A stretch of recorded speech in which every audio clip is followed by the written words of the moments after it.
El sentimiento del mercado de las criptomonedas en este momento está brutal, al mismo tiempo que el SP está en máximos, las acciones crecen, el Nasdaq tiene un crecimiento meteórico, el oro sube sin parar y pareciera que todo indica que los mercados tienen apetito de riesgo y que el capital fluye hacia estos activos de riesgo. Pero Bitcoin pareciera no estar haciendo nada. Hoy quiero contarte de una nota que escribió Jordi Wiesel, donde tiene una idea que me parece fundamental para entender qué está pasando con Bitcoin, con el precio y por qué esto no es un mercado bajista. El artículo se llama La salida silenciosa de Bitcoin a bolsa y por qué esta consolidación no es lo que crees. Creo que tiene algunas ideas que son muy importantes que las pensemos y reflexionemos. En fin, el precio de Bitcoin durante todo el año ha estado lateral, en consolidación, con un ritmo monótono y hasta casi aburrido, y mucha gente se pregunta por qué Bitcoin no ha subido como el oro o como el resto de los activos. Y vemos que hay una disonancia cognitiva palpable. Tenemos ETFs de Bitcoin que se lanzaron en 2024 y que siguen durante todo este año recibiendo entradas de capital. Tenemos más y más empresas que han estado comprando semana sí y semana también. La ley Genius y Clarity que se aprobaron en Estados Unidos. De hecho, está el presidente diciendo que es la prioridad número uno hacer de Bitcoin, que de Estados Unidos una potencia en Bitcoin. Ya no tenemos la presión regulatoria que teníamos en el gobierno de Estados Unidos anterior. No ha habido ningún ciberataque, ningún colapso en la narrativa. Y todo lo que suponíamos que tenía que suceder, sucedió, pero acá estamos viendo cómo otros activos suben y Bitcoin se mantiene estancado. Pero lo que plantea Jordi es, ¿qué pasa si todos lo están interpretando mal? Si Bitcoin no está roto y finalmente está teniendo su versión de una salida a bolsa, que se conoce como IPO por las siglas en inglés. Los inversores en etapas iniciales de una empresa o una startup asumen riesgos enormes. Luego, si la inversión tiene éxito, entonces merecen recompensas enormes.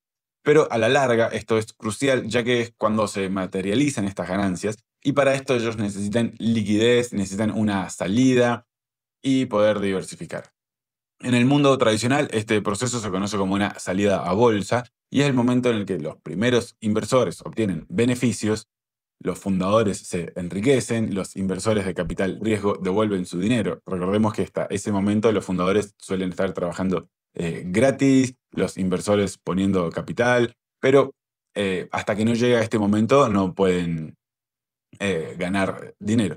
Y esto, la verdad, es que no es un fracaso, sino es un éxito. Es que la empresa no desaparece durante esta etapa de IPO, simplemente evoluciona, madura y la propiedad de este activo se distribuye.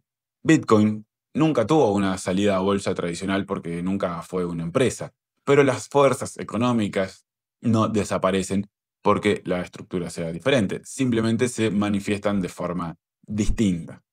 Y tradicionalmente Bitcoin se ha movido con las acciones tecnológicas y está correlacionado con la liquidez y con la tolerancia al riesgo. Durante años podíamos predecir la dirección de Bitcoin si observábamos el Nasdaq, y esta correlación es la que se ha roto sobre todo en estos últimos meses, lo cual confunde a las personas, confunde a los operadores, confunde a los inversores. Y cuando los activos de riesgo suben y Bitcoin no participa, la narrativa se convierte como en algo anda mal con Bitcoin. Esto es exactamente lo que sucede en los periodos de distribución de esta oferta pública inicial. Cuando una empresa sale a bolsa, los primeros inversores comienzan a vender estas participaciones y la acción tiende a consolidar, incluso durante alzas generadas en el mercado. Y esto pasa porque existe una dinámica específica en juego. Los primeros inversores no venden en pánico, sino que distribuyen sus posiciones metódicamente, son cautelosos, no quieren que el precio se desplome, son pacientes y han esperado años por este momento y pueden esperarlo un poquito más si es necesario. Mientras tanto, hay nuevos inversores entrando, pero con cautela, no están comprando a toda prisa, están acumulando las caídas, esperan a que se complete la distribución antes de adoptar una estrategia más agresiva. ¿Cuál es el resultado? un estancamiento que desespera a todo el mundo, mientras que los fundamentos son sólidos y el mercado está en alza, pero el precio se queda estancado. Esto lo podemos ver cuando salió en 2010 Tesla, que estuvo básicamente 2 años en un mismo periodo de precio. También en Meta, en Google, en la mayoría de las acciones vemos que cuando salen a bolsa, por ahí tienen un pequeño movimiento, pero luego pasan un periodo de distribución que es justamente todo lo que hemos estado hablando. Y bueno, seguramente si estamos mirando el mercado de Bitcoin, esto nos suena familiar. Si se tratara de una debilidad macroeconómica, Bitcoin estaría cayendo junto con los activos de riesgo, no desvinculándose de ellos. Si fuera un verdadero cripto invierno, no veríamos pánico y capitulación y ventas correlacionadas en los distintos mercados. En cambio, estamos viendo algo mucho más específico, que son ventas metódicas y pacientes en mercados estables. El tipo de venta de quien dice, hasta acá llegué, sigo adelante, y no el de estoy vendiendo porque tengo miedo. Si vemos el índice de miedo y avaricia y el sentimiento social y el pequeño comprador minorista, la verdad es que vemos o que la comunidad está desmoralizada. Es el escenario que cabría esperar cuando el dinero inteligente está distribuyendo a manos débiles. Pero esto es lo que la mayoría de la gente pasa por alto, y este sentimiento es en realidad alcista si entendemos en qué fase nos encontramos. Para esto, pido que pensemos si nos ponemos en lugar de alguien que minó Bitcoin en 2010 o que lo compró en 100 o en $1000.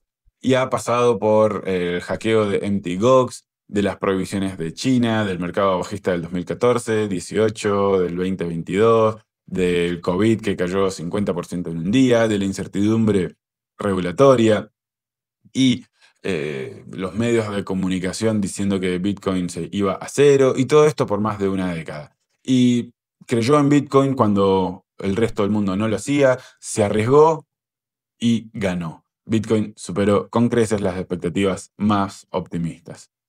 Ahora tiene un patrimonio generacional, las circunstancias de vida cambian, quizás o se acerca a la jubilación, o tiene algunos gastos que afrontar, o quiere diversificar las inversiones, o se quiere comprar un yate, o simplemente disfrutar de los frutos de la paciencia, y por primera vez en su historia puede salir de esta posición sin destruir el mercado. Esto es nuevo, esto es que durante años la liquidez simplemente no existía en este mercado. Si intentaba vender $100 millones en 2015, el precio se hubiera desplomado. O intentar vender 1.000 millones en 2019, hubiera tenido el mismo problema, ya que el mercado no podía absorberlo. Pero ahora los ETF están impulsando la demanda institucional, grandes empresas incluyen Bitcoin en los balances, los fondos soberanos también se están involucrando, el mercado finalmente ha madurado lo suficiente como para que los primeros inversores puedan liquidar sus posiciones significativas sin generar un caos. Y acá está la clave. Lo hacen precisamente en un entorno de apetito por el riesgo, porque es cuando los compradores tienen capital, cuando las acciones suben, cuando la confianza es alta y la liquidez abunda. Ese es el momento óptimo para distribuir. Vender por miedo hundiría el Bitcoin. Vender cuando otros mercados están al alza es simplemente una estrategia inteligente. Esto es lo que hacen las ballenas originales y lo que han estado esperando, no por el precio ya les funcionaba hace tiempo, sino por la liquidez y la profundidad del mercado, la posibilidad de salir.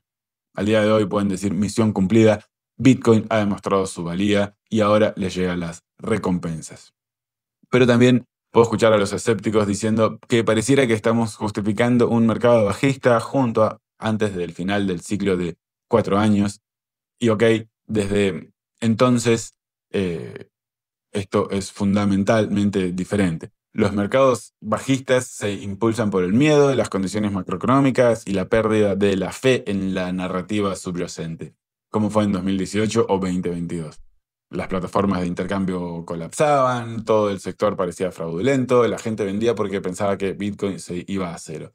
En este momento, los fundamentos de Bitcoin son posiblemente los más sólidos en toda la historia. Ya comentamos lo de los ETF, algo que la mayoría creían imposible, hoy ya una realidad cotidiana. La adopción institucional, el halving se produjo como debía, la red está más segura que nunca, la tasa de hash está en máximos históricos, La adopción de stablecoins se acelera, vemos que cada vez hay mayor tokenización y los efectos de red están a punto de dispararse.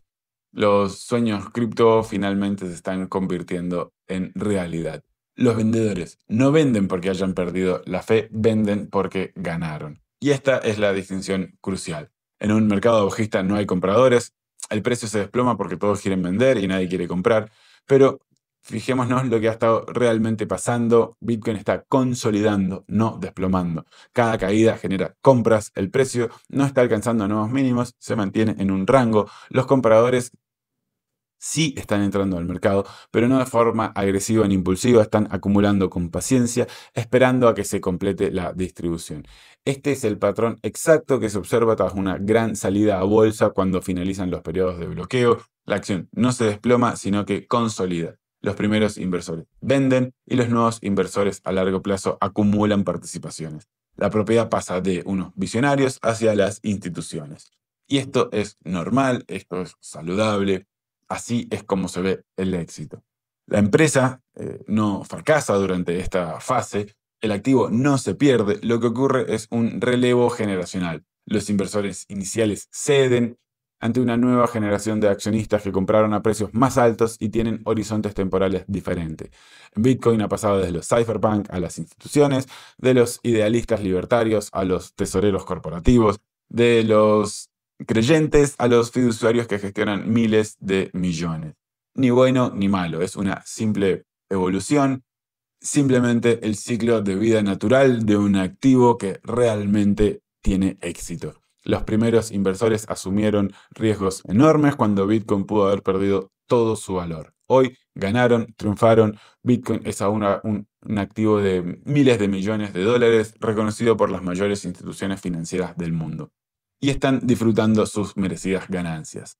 Esto no es el fin de Bitcoin, ni siquiera el principio del fin. Sí, podemos decir que es el fin del principio. De la especulación a la institución, del experimento cypherpunk al activo global, de lo concentrado a lo distribuido, de lo volátil a lo estable, de lo revolucionario a lo fundamental. Así es como luce el éxito, así es como Bitcoin realiza su salida a bolsa.